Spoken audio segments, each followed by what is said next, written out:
जय श्री कृष्ण भक्तों। स्कंद पुराण में कहा गया है कि कार्तिक मास का महीना अत्यंत ही फलदायी है।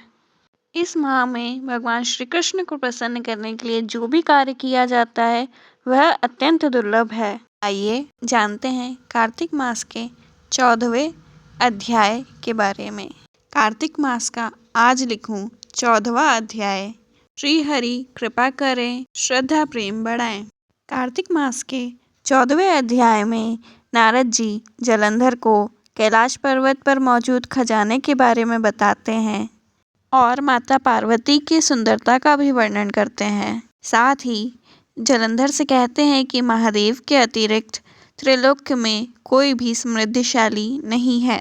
तो आइए जानते हैं संपूर्ण कथा। जलंधर को धर्मपूर्वक राज्य करते देख सभी देवता क्षुब्ध हो गए। सभी देवताओं ने भगवान शंकर का मन में स्मरण करना आरंभ किया। भगवान शंकर ने नारद जी को बुलाकर देव कार्य की इच्छा से नारद मुनि को वहां भेजा। नारद जी शिव जी की आज्ञा से देवपुरी में गए। इंद्र आदि सभी देवता व्याकुल हो शीघ्रता से उठ नारद जी को उत्कंठा भरी दृष्टि से देखने लगे। सभी ने नारद जी से अपने दुखों को कहकर उनसे उन्हें नष्ट करने की प्रार्थना की। तब नारद जी ने कहा, मैं सब कुछ जानता हूँ, इसलिए अब मैं दैत्यराज जलंधर के पास जा रहा हूँ। ऐसा कहकर नारद जी जालंधर की सभा में आए। जलंधर ने नारद जी के चरणों की पूजा करते हुए हंसते हुए कहा, हे ब्राह्मण, आप कहाँ से आ रहे हैं? यहाँ आपका कैसे आना हुआ? मेरे योग्य जो भी सेवा हो उसकी आज्ञा दीजिए। नारद जी प्रसन्न होकर बोले, हे महाबुद्धिमान जलंधर, तुम धन्य हो। मैं अपनी स्वेच्छा से कैलाश पर्वत पर गया था, जहाँ 10,000 योजनों में कल्प वृक्ष का वन है। वहाँ मैंने सैकड़ों कामधेनुओं को विचरते हुए देखा तथा वहाँ ये भी देखा कि वहाँ चिंतामणि से प्रकाशित परम अद्भुत दिव्य और सब कुछ स्वर्णमय है। मैंने वहाँ पार्वती जी के साथ स्थित भगवान शंकर को देखा, जो सर्वांग सुंदर, गौरवर्ण, त्रिनेत्र और मस्तक पर चंद्रमा धारण किए हुए हैं।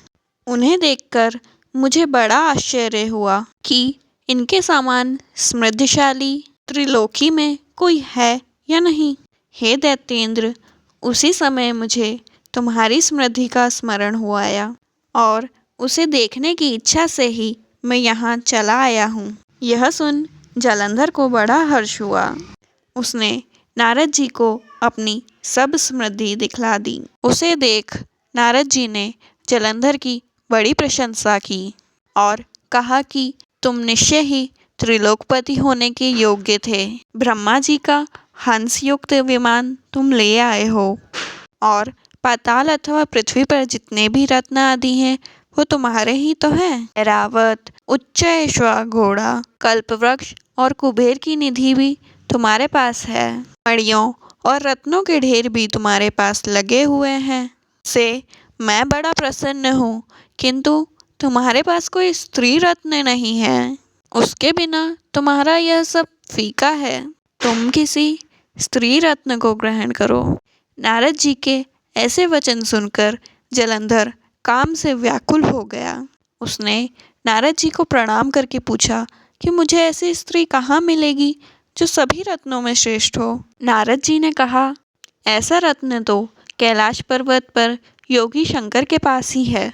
उनकी सर्वांग सुंदर पत्नी देवी पार्वती बहुत ही मनोहर हैं। उनके समान सुंदर स्त्री मैंने कहीं नहीं देखी। उनके उस रत्न की उपमा तीनों लोक में कहीं नहीं है। देव ऋषि उस दैत्य से ऐसा कहकर देव कार्य करने की इच्छा से आकाश मार्ग से चले गए। हरे कृष्णा भक्तों, आज का यह अध्याय यहीं समाप्त होता है।